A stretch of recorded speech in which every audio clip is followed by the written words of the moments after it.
The sun had barely risen over the rugged hills when the small town stirred to life, but in one dusty corner of the settlement, the usual morning chatter felt heavier, tighter, as if the air itself was holding its breath. Word had spread fast, carried by the gossiping tongues of neighbors who thrived on misfortune, and everyone knew exactly who it concerned. She stood at the edge of the main street, hands clenched at her sides, her eyes fixed on the horizon as if hoping the wind would carry her away before judgment found her. The children playing nearby paused, sensing the tension, and even the horses in their pens shifted uneasily. What she had done or what had been done to her was not a small thing. It was a scandal that would ripple through every home, every whispered conversation. And in this town, rumors had teeth sharp enough to bite the soul. It had begun months ago, quietly, in the shadow of the homestead where the man who was supposed to be her husband's friend, or perhaps just a neighbor with too much charm, had crossed a line no one dared speak of aloud. The consequences were swift. In a place where rules were not written but felt in the eyes of the people, her punishment was decided before she even understood the full weight of her predicament. There would be no forgiveness here. There was no room for the mistakes of the heart or the body.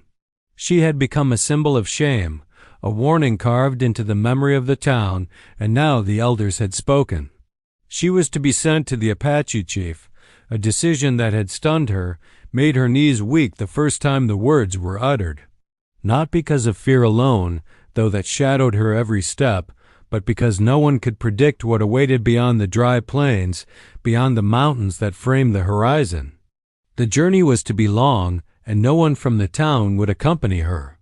The Apache lands were said to be harsh and unforgiving, ruled by traditions older than any settler's claim. The chief himself was a figure shrouded in legend, whispered about in stories that made women clutch their skirts and men straighten in their boots. He was known for his wisdom and for his unpredictability, for meting out justice in ways no outsider could fully grasp. And now she would meet him, alone. The thought of it tightened her chest, and for the first time in days, tears threatened, unbidden and raw, as she turned her eyes to the horizon again. Her belongings were sparse. A few changes of clothes, a blanket, some dried meat wrapped in cloth. Everything else, everything that tied her to the life she had known, was left behind. The townspeople watched her as she mounted the horse that would carry her across the plains, a silent procession of judgment and curiosity, but not one spoke to her. She had no words that could reach them, no excuse that could sway the weight of collective decision. Only the quiet, endless sky above and the harsh earth beneath the horse's hooves accompanied her as she left the borders of what she had called home. Days passed in a rhythm of dust and wind. The sun scorched the open land during the day, and the nights brought a cold that crept into her bones, relentless and unyielding.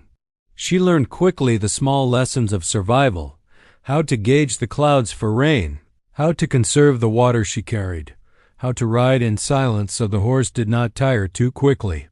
But even in these lessons, her mind never left the thoughts of the town she had left, the shame that clung to her like a second skin.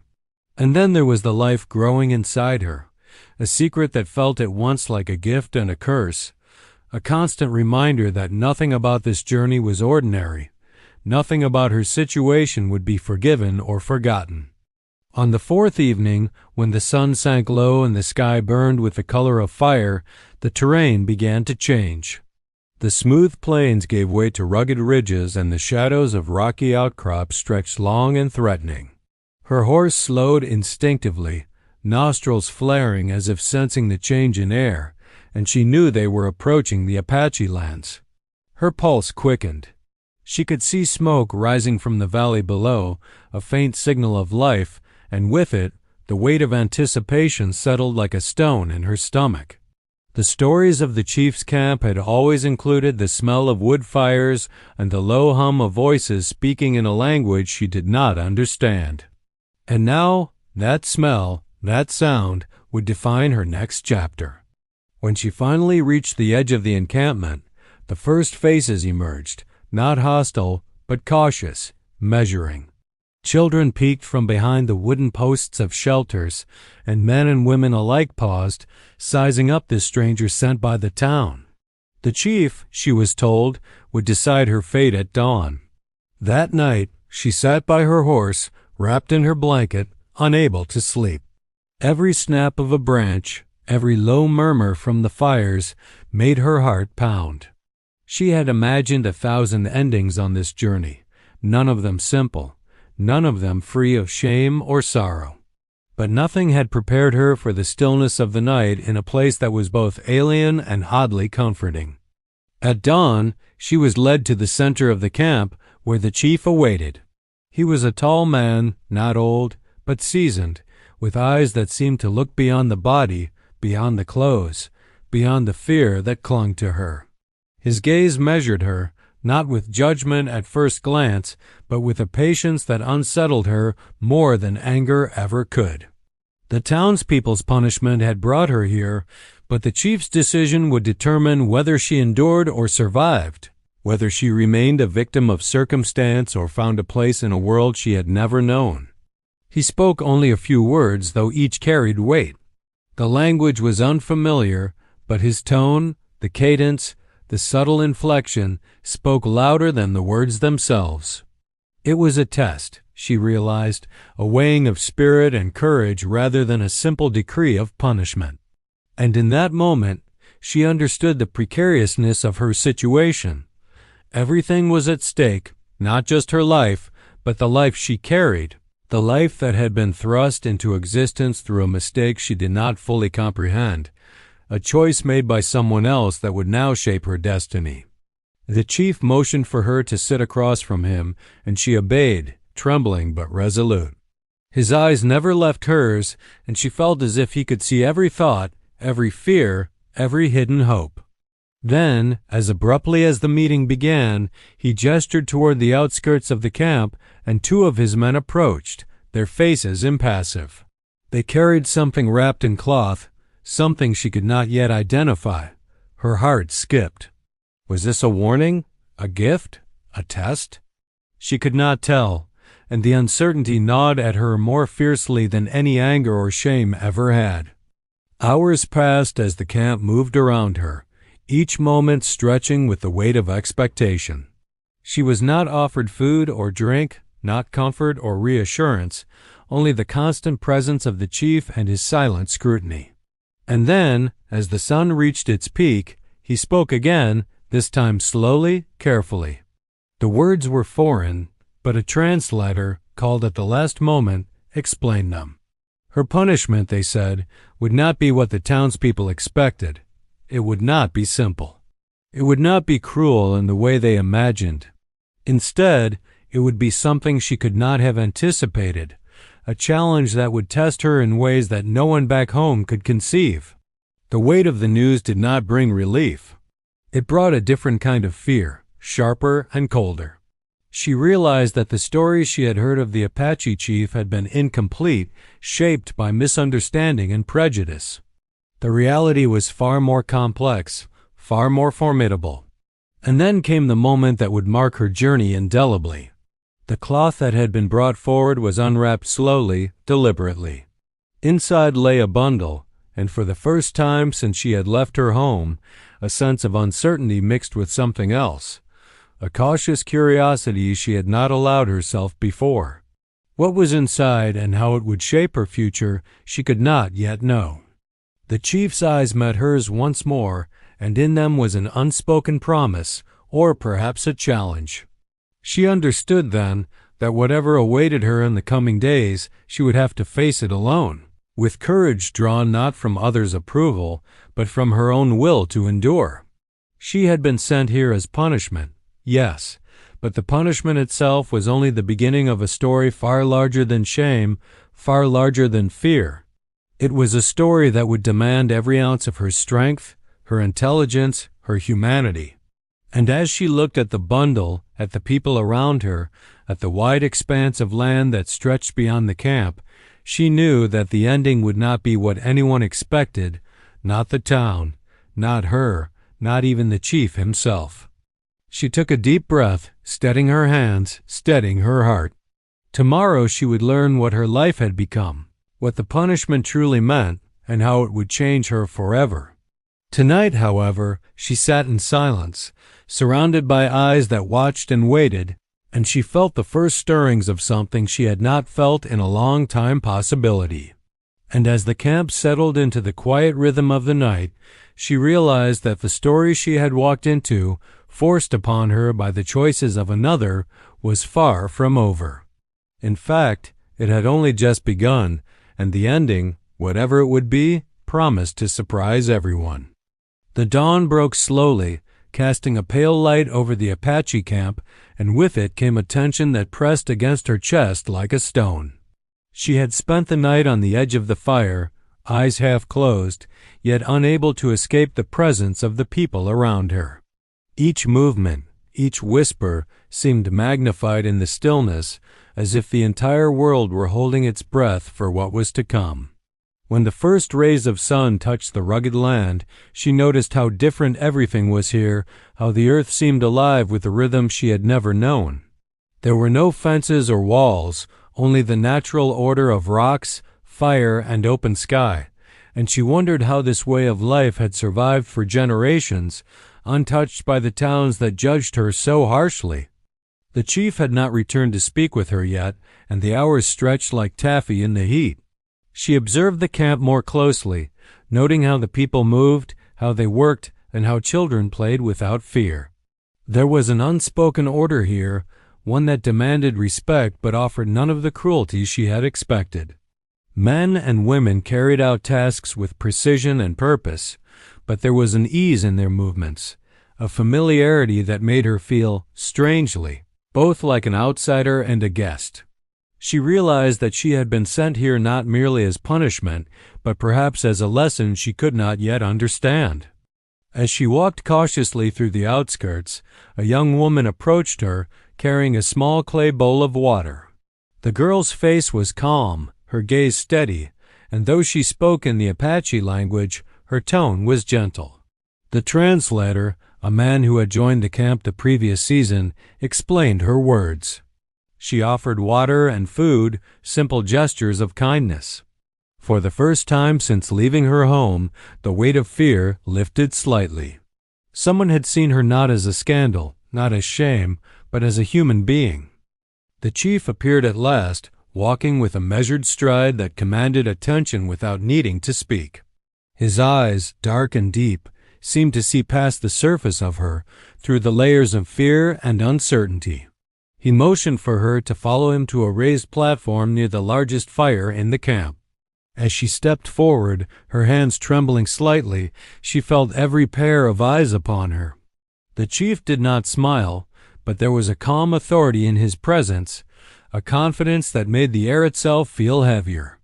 "Your journey was long," the translator said, his voice soft but carrying the weight of the chief's tone. "You have been sent here, not for punishment alone, but for understanding." She did not respond, unsure of what to say. How could she explain that her heart was still full of fear, confusion, and shame? How could she speak of the child growing inside her, a silent witness to a world that had not been kind? The chief's eyes studied her, and she felt as if he could read not just her thoughts, but her history, the choices she had made, and those made for her, the mistakes of others that had shaped her fate. "The child you carry is not merely yours," the translator continued, hesitating on the words. "It belongs to the land, to the people, and to a future you cannot yet see. The path you are on will test you.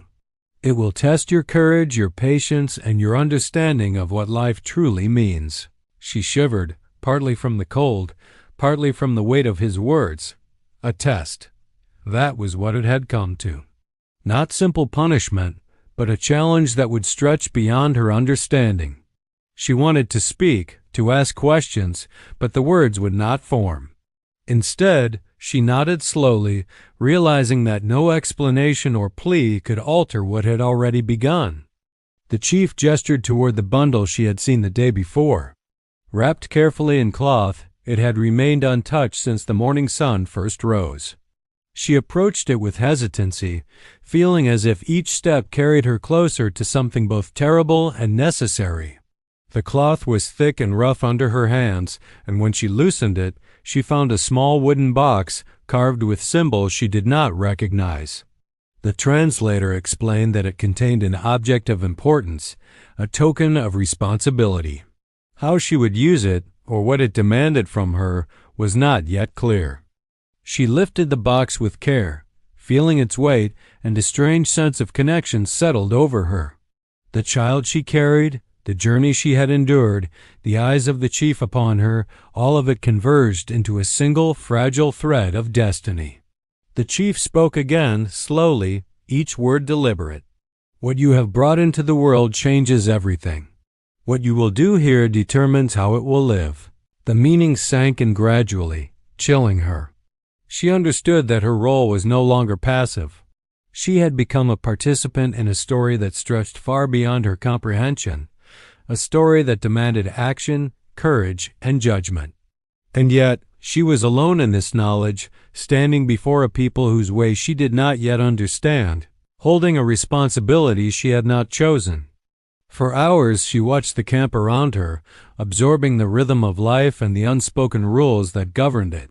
She saw how people shared tasks, how children learned quickly from elders, and how the men and women worked with a unity she had never experienced in her own settlement. It was a different kind of strength, not forged in fear or punishment, but in understanding and trust. She realized then that the chief's test might not be cruel in the way the town had imagined, but it would demand more from her than she had ever given to anyone or anything. That evening, the young girl returned, bringing more water and a small bundle of dried herbs. She handed it to her with a nod, speaking words that the translator relayed. They were instructions for rest and recovery, guidance for the journey ahead. The woman accepted it silently, grateful for the small gesture, yet uneasy. Every act of kindness here carried a lesson she could not yet fully interpret. Every step she took, every breath, seemed layered with meaning. Night came again, bringing a quiet she had not expected. No laughter, no chatter, only the subtle sounds of the land breathing around her. She found herself unable to sleep, thoughts swirling like dry leaves in the wind. She thought of the town she had left behind, of the men and women who had condemned her without understanding, and of the life she carried, fragile and growing, tied to choices she had not made. She felt fear, yes, but also a strange determination. She would endure this challenge, even if she could not yet see the path forward. When the first light of dawn touched the camp, the chief called her once more. This time, the gathering was larger, and the air carried a weight she had not felt before. Elders, warriors, and families assembled, all observing the moment with careful attention. She approached, the wooden box in her hands, feeling every eye upon her as if it measured not only her presence but the truth she carried inside. The chief spoke directly to her this time, his voice firm and deliberate. "You have come far. You have left one world behind, and you are entering another. What you hold is not simply an object, but a symbol. It will demand choices, courage, and understanding. You will learn. You will act. And in time, you will know whether you are judged by your mistakes or by the strength you have found in rising above them." She listened, each word pressing into her mind, embedding itself like seeds in soil. She did not yet understand what lay ahead, but she felt the stirrings of purpose, a fragile thread of hope that wound through the fear and uncertainty. The chief gestured toward a path that led deeper into the camp, into the heart of the land, and she understood without asking that her journey was only beginning. As she stepped forward, the camp seemed to shift around her, the faces of the people watching with curiosity and patience. The weight of the wooden box, the child she carried, and the responsibility now resting on her shoulders pressed together, creating a tension she could neither ignore nor escape. She felt the pulse of the land, the rhythm of life around her, and the sense that this was more than punishment. It was a test of character, endurance, and understanding that would stretch beyond her imagination. The chief remained behind, watching her leave, a figure of authority and wisdom, yet there was no threat in his gaze. Instead, there was expectation, a silent demand that she rise to meet what had been placed before her. And as she moved down the path, deeper into the camp, she felt the first faint glimmer of understanding, that the ending the town had feared might not be the ending she would face, that the story of shame and punishment could shift into something far more complex, far more human, and far more surprising than anyone could have predicted. Even as the sun rose higher, casting light over the rugged terrain, she felt uncertainty pressing on every side. The journey ahead would not be easy, and the lessons she would need to learn were yet unknown. Yet within her, alongside the fear and the confusion, stirred a fragile courage, a spark that promised she would endure, that she would face the unknown with more than just fear in her heart.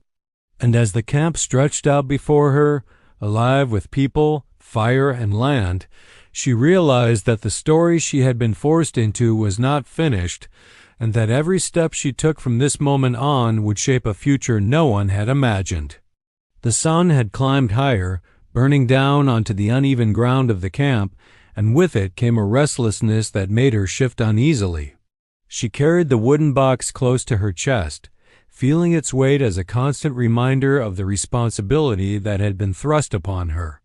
Every step she took echoed on the dirt path, each sound magnified in the open expanse of the Apache settlement. Children paused to watch her pass, their wide eyes reflecting curiosity rather than fear. Adults glanced briefly, their expressions unreadable, and she could sense the judgment buried beneath the calm. She was an outsider in every sense, yet here, in this strange and unfamiliar world, she would have to find a place, one step at a time. Her first encounter that morning was with a man named Kiva, a warrior who moved through the camp with quiet authority. He had been watching her from the edge of the fire when she entered, assessing her carefully. His eyes were sharp, calculating, and when he spoke through the translator, his tone was measured. "You hold something that belongs to all of us now. How you care for it will tell us who you are." There was no accusation in his words, yet the implication was clear. Mistakes or weakness here could have consequences far beyond what she had imagined in the town she had left. She nodded, unsure what to say, and Kiva motioned for her to follow. They moved through the camp, past groups tending fires and preparing food, past women weaving baskets and men sharpening tools. Everything here had a rhythm, a purpose, and yet it was unfamiliar to her. Kiva led her to a small enclosure near the edge of the camp where a few women and a child were waiting. Their presence was a test, he explained. She was to help care for the child while learning the daily work of the camp. Simple as it sounded, the task felt monumental. Her hands, unused to labor, trembled as she lifted the child, feeling the warmth and weight of life entrusted to her. Meanwhile, tension simmered in the shadows of the camp. Not all of the people welcomed her arrival. Some viewed her as an outsider who had been forced into their world, her presence a potential threat. Whispered conversations followed her as she moved, cautious eyes watching her every move. One of the elders, a stern woman named Ayak, spoke privately with Kiva, warning that the newcomers, especially those sent by towns they did not trust, often brought trouble. The chief's decision to accept her had not been without dissent, and now she carried the burden of navigating both the expectations of her new home and the doubts of those who saw her as a stranger. Back at the main fire, the chief observed her from a distance, his gaze fixed yet inscrutable. He had allowed her small interactions, permitted her to take tentative steps into camp life, but he remained a silent judge, watching her reactions, her choices, the way she carried herself under pressure. Every action she took was measured, every decision tested. The wooden box she carried remained sealed, but it hummed with significance, a symbol of trust and a source of unease. No one spoke of its contents, yet every glance toward it carried weight. She began to learn the routines of the camp, guided by the patient instruction of the women who worked with her. She learned to gather water from the river without spilling a drop, to prepare food in ways that preserved it through the heat of the day, and to understand the subtle signals that govern the interactions of the camp. Yet no matter how much she learned, there was always the shadow of uncertainty. Every task carried unspoken expectations, every gesture had consequences. And all the while, the child she cared for pressed against her, dependent and innocent, a reminder that failure here could harm more than herself.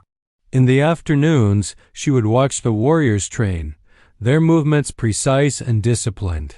Kiva introduced her to some of them, explaining that they were not only protectors but also teachers. They would help her understand the land, the people, and the deeper meanings behind every tradition. But even as she learned, she noticed subtle tensions within the group. A rivalry simmered between two men, their rivalry not violent but full of quiet competitiveness, each attempting to prove loyalty and skill. She realized that life here was not simple or easy. Beneath the calm surface of the camp lay layers of politics, alliances, and power struggles she could only begin to comprehend. One evening, as the sun dipped low and the firelight cast long shadows across the ground, a messenger arrived from a neighboring settlement. The news he brought was unsettling. Another group of outsiders had appeared, claiming to be searching for a missing woman. The townspeople assumed it was her. The Apache chief listened quietly, his expression unreadable, and she realized that even here, beyond the borders of the town, her past had the power to follow. Kiva warned her to remain calm. Your past is not forgotten, and some will seek to exploit it. But the land protects those who respect it. She did not fully understand what he meant, yet a chill ran through her. The days stretched into weeks, and she felt herself changing. The initial fear, the shame, and the hesitation gradually gave way to something more complex. She began to understand the rhythms of the camp, the unspoken ways in which people connected and cared for one another. She started to recognize subtle signs in the children, in the warriors, in the elders. Each gesture, each glance, carried meaning she had never noticed before. And yet, every night, when she returned to the edge of the fire, she could feel the weight of the wooden box pressing against her chest, a reminder that the chief's expectations were not yet fulfilled. The child in her care grew attached, clinging to her for comfort and warmth. She found herself responding with a protective instinct she had not expected, a fierceness that surprised even her. Kiva observed quietly, noting how the bond between her and the child strengthened. "You are learning faster than most," he said one evening as they watched the sun disappear behind the mountains. "But remember, the land will test you beyond skill. It will test your heart and your courage." Rumors of the newcomers in the neighboring settlements continued to circulate. The tension within the camp grew, subtle but undeniable. Some of the younger warriors expressed concern that the presence of an outsider might invite danger. The elders debated quietly, some defending her, others cautious of her influence. Even among the women teaching her, there were whispers of uncertainty. She felt the scrutiny, the constant evaluation, and knew that every action, every misstep, could affect not only her standing but the perception of her child. One day, while tending to the crops near the edge of the camp, she overheard a conversation that deepened the sense of conflict. Two warriors spoke in low tones about past conflicts with outsiders, about betrayals and deceit that had left scars in the land and in memory. She realized that her arrival was not just a test for her, it was a potential spark for tension among the people who had lived in relative peace. Her presence was a reminder of the fragility of trust, the weight of history, and the unpredictability of human nature. Nightfall brought no comfort. As she lay beneath the stars, the weight of her situation pressed heavily. The wooden box rested nearby, and she could not shake the sense that it was a symbol not only of trust, but also of challenge. She wondered what the chief intended, why he had sent her here, and what lessons she had yet to learn. The child slept beside her, unaware of the deeper conflicts swirling around them, and she felt a protective resolve hardening within her. She would not allow fear or doubt to define her. The chief summoned her again just before dawn, his presence commanding yet calm. He did not speak immediately, instead allowing her to absorb the stillness of the camp and the rising sun. When he finally did speak, it was in measured words, translated carefully. "You have learned much, but the greatest lessons are yet to come. The land, the people, the child, all will test you. You must decide what you stand for and what you will protect before the tests find you unready." She nodded, though the meaning of his words was only partially clear. What she understood was that the challenges would grow, that she would face decisions with consequences she could not yet imagine. The camp, the people, the child, and the wooden box all were threads in a tapestry she was only beginning to see. The chief's gaze did not waver, and she knew he expected more than obedience. He expected insight, courage, and resilience. As she returned to her duties, a new tension arose. Some of the children began to test her, challenging her authority, pushing limits she did not yet understand. She realized that patience alone would not suffice. She had to learn the ways of discipline and guidance in this world, balancing firmness with empathy. Kiva and the other warriors observed, offering subtle advice when necessary, yet leaving her to discover the truths herself. Each day became a lesson in judgment, perception, and the delicate management of relationships within a community she had not chosen but now inhabited. Meanwhile, news arrived that unsettled the chief and the camp further. A band of outsiders, possibly scouts, had been spotted near the outer ridges of the land. Their intentions were unclear, but suspicion and caution swept through the settlement. Some elders feared they sought her, some feared they sought the child, and some feared a threat to the land itself. The chief's strategy was deliberate. Patrols were increased, watchfires tended, and the people trained in readiness, yet none of these measures were visible to her. She sensed the tension but was left to grapple with her own uncertainties. At night, the child would cling to her, restless in dreams, and she would whisper reassurances she could not fully believe. She felt the weight of responsibility multiply with every hour the survival of the child, the trust of the people, the expectations of the chief, and the threat of outsiders. Each element was intertwined, and she understood that one misstep could unravel what little stability she had found. She had begun to find courage, but she also understood that fear would remain a constant companion. The camp began to settle into a rhythm of preparation and observation. She moved through her tasks with a growing awareness of the delicate balance required to navigate the conflicts surrounding her. Every gesture, every word was observed, and every interaction carried meaning. She began to see the layers of alliances, unspoken rules, and tests that shaped the lives of those around her.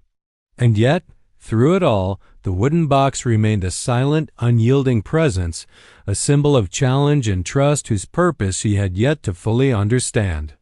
Even as she adapted, even as she learned, the horizon carried an unease that would not dissipate. The scouts remained a threat, the rivalries within the camp simmered, and her past loomed like a shadow she could not escape. She had survived the journey to this place, but the true test, she realized, was only beginning. The chief's expectations, the child's vulnerability, and the uncertainty of outsiders combined into a tension that would not be resolved easily. Every step forward carried risk, and every choice would shape the unfolding story in ways she could not yet imagine. As the firelight flickered across the camp that evening, she understood the gravity of what lay ahead.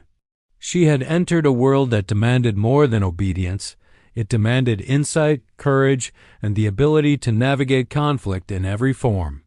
The people, the land, the child, and the unseen threats beyond the ridges were all part of a story she could not yet see in full. And yet, she felt the stirrings of determination.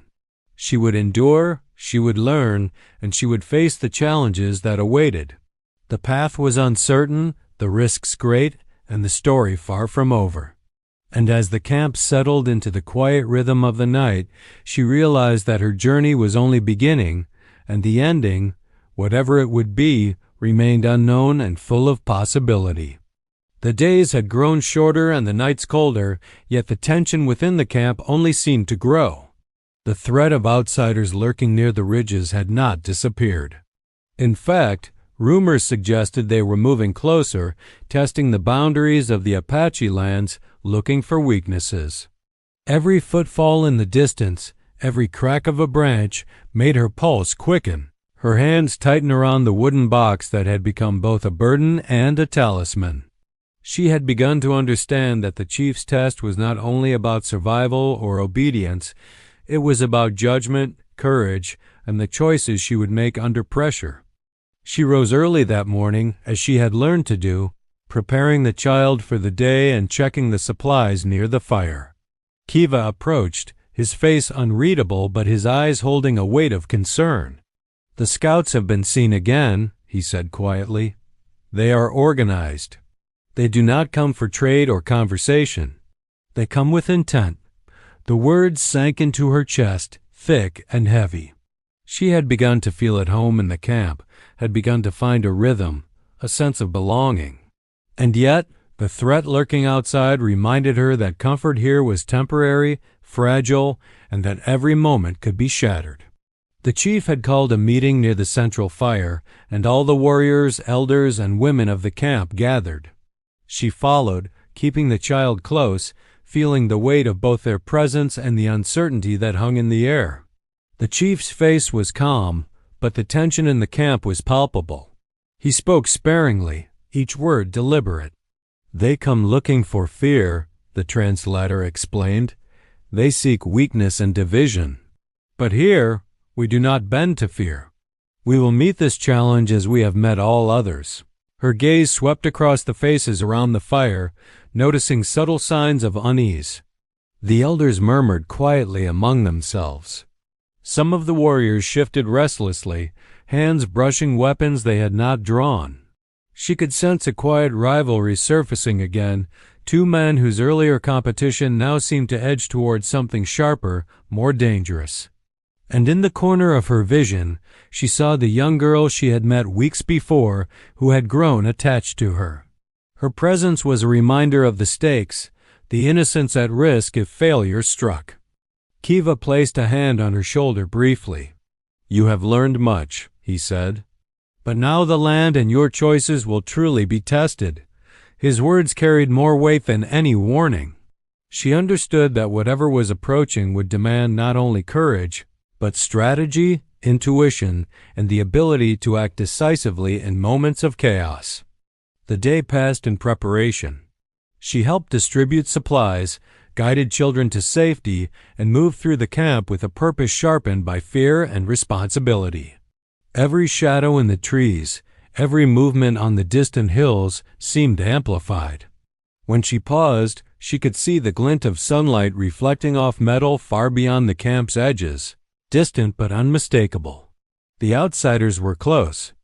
Night fell with a bitter wind, cutting across the plains and rattling the structures of the camp. Fires were stoked higher, watch rotations tightened, and the chief's gaze remained distant yet unwavering. She sat beside the central fire, the child asleep in her lap, and for the first time she allowed herself a moment of reflection. She had come so far from the town that had condemned her, from the shame and fear that had followed her across plains and ridges. And yet, the shadow of danger was closer than ever. She could not yet imagine the decisions she would have to make, the risk she would face, or the courage she would need to summon from deep within. Suddenly, a cry rose from the edge of the camp. Warriors leapt to their feet, weapons drawn, eyes scanning the darkness beyond the firelight. She clutched the child to her chest, heart racing, as figures emerged from the shadows. They were outsiders, moving swiftly, but not recklessly. Their intent was clear, their movements calculated. The camp tensed as one, a living organism bracing for attack. Kiva moved beside her, eyes sharp, and whispered, "Stay close. Do exactly as I say." The chief stepped forward, his presence commanding even in the flickering light. He did not draw a weapon but raised his hand, signaling a momentary pause. The outsiders halted, their steps hesitant but deliberate. The standoff stretched, taut and fragile, as if the world itself were holding its breath. She felt the wooden box pressing against her chest, a reminder that her choices, her actions, and her courage might be central to the moments about to unfold. One of the outsiders stepped forward, a man whose expression was guarded, but whose eyes held recognition. The translator explained his words carefully, a single sentence carried with weight. They had come seeking the woman sent to the Apache chief. The town had sent them. Their mission was clear, to reclaim her and the story she represented. A cold realization gripped her. She could not run, could not hide. She had to confront what was coming, and she had to do it with courage and clarity she had only begun to find. The tension escalated as the two sides faced one another. Warriors on both sides shifted, the crackle of fire and the distant howl of wind mixing with the silent threat that stretched across the ground. Every moment was stretched thin, heavy with potential violence and uncertainty. She could feel her pulse in her ears, her hands tightening around the child and the box. She realized the chief's test was reaching its apex, and that the choices she would make in the coming minutes could define the rest of her life. In the moments that followed, whispers ran through the camp. The elders exchanged words of caution and strategy, while younger warriors eyed one another, measuring reactions and loyalty. The outsider's leader signaled, drawing the attention of his group, and the standoff became sharper, more dangerous. She felt Kiva's hand brush hers, a subtle reminder to remain calm, to act only when necessary, and to trust the training, guidance, and instinct she had been developing. Her thoughts returned to the child in her care, the innocent life that had no understanding of the stakes surrounding them. She felt a protective resolve harden within her, a determination to ensure that no harm would come to the small life she now considered hers to guard. She had already endured fear, shame, and the trials of the journey to this camp. She would endure more if it meant safeguarding those she had come to care for. The chief's gaze never wavered, yet the tension in the air was palpable. He spoke quietly through the translator, his words deliberate and precise. Fear is natural. Doubt is natural. But in the moment when action is required, courage must prevail. Every choice here carries weight, and every hesitation is a risk. She felt the truth of his words in her chest. Courage was no longer a notion, it was a necessity. Action was inevitable. Suddenly, the outsiders made a subtle move, shifting as if testing the strength and readiness of the camp. The warriors responded in kind, muscles coiled, eyes sharp. She felt the first wave of adrenaline, a heat rushing through her veins, preparing her for the moment when she might be called to act. Every instinct she had developed over weeks in the camp, every lesson about observation, patience, and judgment became a part of her awareness. The standoff was no longer abstract. It was immediate, a living test of courage, wit, and strategy. Hours passed in this tense equilibrium. Every rustle, every distant sound was magnified. She could feel the eyes of the camp on her, aware that she was a symbol in more ways than one. The outsiders were patient, waiting for misstep or weakness. She understood that their aim was not only to confront the camp, but to exploit fear. The weight of responsibility pressed on her like never before. The wooden box at her side seemed almost alive with expectation, as if it too recognized the critical moment approaching. As night settled over the plains, shadows stretching long and uncertain, a sudden movement near the ridges broke the fragile calm. Figures emerged from the darkness, their approach deliberate and controlled. The warriors of the camp tensed further, drawing weapons and moving into position.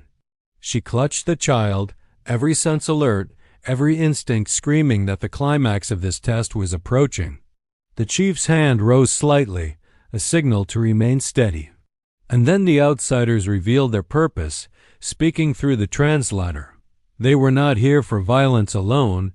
They sought control, authority, and the return of the woman whose presence had already shifted the balance of power. Her heart pounded as she understood the magnitude of the moment. This was not simply a confrontation. It was a culmination of weeks of tension, tests, and lessons. Every relationship she had built in the camp, every skill she had learned, every moment of courage she had found led to this instant. And yet, the outcome remained uncertain. One wrong move, one misjudgment, could shatter the fragile peace and put herself, the child, and the entire camp at risk. Kiva leaned close and whispered, "The choice is yours. How you act now will define what comes next." She felt the weight of his words, heavier than the box she carried, heavier than the fear in her chest. She understood that action was inevitable, but the form it would take, the risks it would demand, and the courage required were unknown. Every instinct she had honed over weeks in the camp would be tested to the fullest.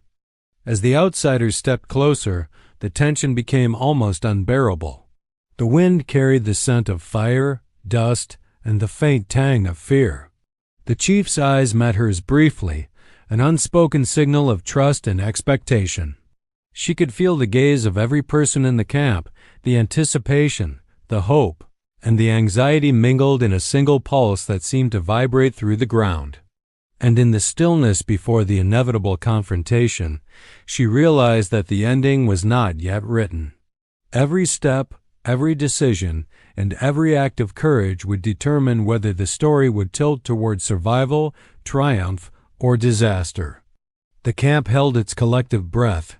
The outsiders paused in their advance, and she felt the moment stretching infinitely, taut with potential. Every lesson, every whispered warning, every small act of care or courage she had performed came together now, converging into a single point of tension. The child stirred in her arms, a small, innocent life caught in the storm of human choices, and she pressed a gentle hand to the child's head, grounding herself in the responsibility she carried. The chief raised his hand once more, signaling the height of the confrontation. The standoff had reached its zenith, and she felt the anticipation coil within her, a tight spring ready to release. The outsiders had come for control, for power, for the return of a story that had shifted their expectations. The camp had responded with vigilance, patience, and preparation. And she, who had arrived as a stranger, a woman judged by shame and circumstance, now stood at the center of the storm. The weight of the wooden box, the child in her arms, and the expectations of every person in the camp pressed upon her like a tangible force. And then, as the wind picked up, carrying the scent of the plains and the tension of 100 unspoken fears, she took a steadying breath. This was the moment where all the lessons, all the courage, and all the choices converged. The outsiders paused, the camp waited, and she understood that the climax of her journey, the confrontation that would define the rest of her life, was imminent. Every heartbeat counted, every movement could shift the balance, and every instinct she had developed would be tested as never before. The ending was close yet uncertain, and the suspense stretched taut across the land, waiting for the first act to tip the scales. The wind whipped across the plains, carrying dust and tension alike, but she stood firm, the child secure in her arms and the wooden box pressed to her chest. The standoff that had held the camp and the outsiders in a taut silence seemed to stretch on forever. Every eye watched her. Every heartbeat echoed the uncertainty of what was to come. And then, slowly, deliberately, she stepped forward. Not with anger, not with fear, but with the resolve that had been hard-won over weeks of trials, lessons, and nights of quiet reflection. The outsiders halted, taken aback by the courage she carried in her small, steady movements. She raised the box slightly, offering it as a symbol rather than a weapon. Through the translator, her words were calm but firm. "I will not run. I will not hide. But I will protect what matters, and no one can take that from this land or its people." There was a sharpness in her tone, a clarity that silenced murmurs from both sides. Even the chief, standing behind her, allowed a small nod of approval. The leader of the outsiders hesitated. Their eyes searched hers, perhaps expecting weakness, perhaps testing for fear. But there was none. She had discovered strength she had not known she possessed, a courage born of responsibility and care. The child in her arms stirred slightly, and she whispered reassurance, a reminder that she would endure not for herself alone, but for those who relied on her. Kiva stepped to her side, his hand brushing hers in silent support. The warriors of the camp had formed a perimeter, weapons ready, but tension gave way to readiness rather than aggression. The chief spoke through the translator, his words deliberate and commanding. "This land protects those who honor it. She honors it. You may leave if your purpose is not harm." The outsiders exchanged glances. There was a moment, brief but heavy, when the balance of the encounter hung entirely on the edges of choice and judgment. Then, slowly, the leader lowered his hand, signaling retreat. There was no triumph in their movement, only recognition of a strength that could not be denied. They moved back toward the ridges, leaving the camp in cautious silence. A collective exhale passed through the settlement. The warriors relaxed their stances, the elders whispered words of relief, and the women gathered near the fire, tending to the small wounds of tension that lingered in muscles and minds. She set the child down gently, feeling a warmth spread through her chest as the little one reached out and grasped her hand. In that moment, she realized the journey had changed her.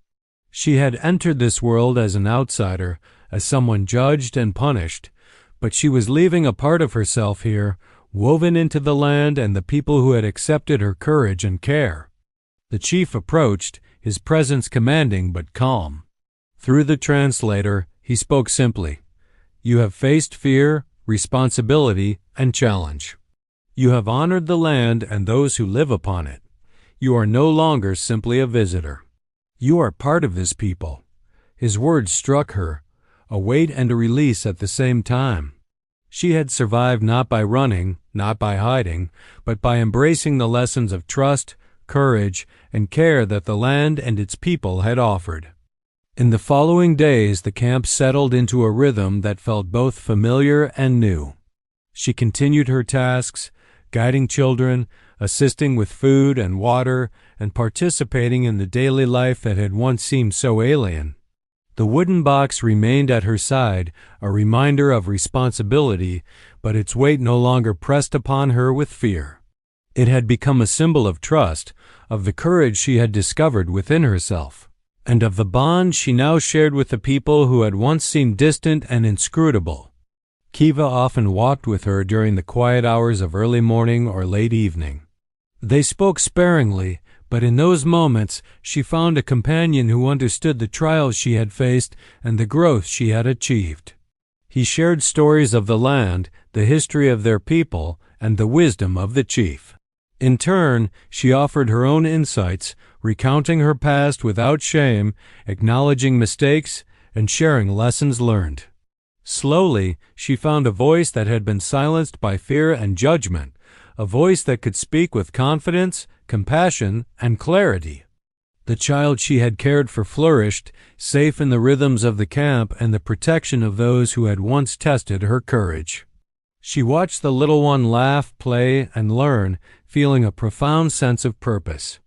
Every smile, every step, every small act of growth was a testament to the choices she had made and the resilience she had discovered. The innocence she protected became a mirror of the strength she had gained, a living proof that courage and care could transform fear into hope. Subplots that had simmered in the background began to resolve naturally. The rival warriors who had tested one another's strength found common ground in the shared defense of the camp. Their competition shifted to mutual respect, their tension transforming into collaboration. The elders who had whispered doubts about her presence offered guidance and encouragement, recognizing the courage she had shown. Even the younger members of the camp, who had been uncertain of her place, began to include her in daily tasks and decision-making. Trust, once tentative, grew into a solid foundation.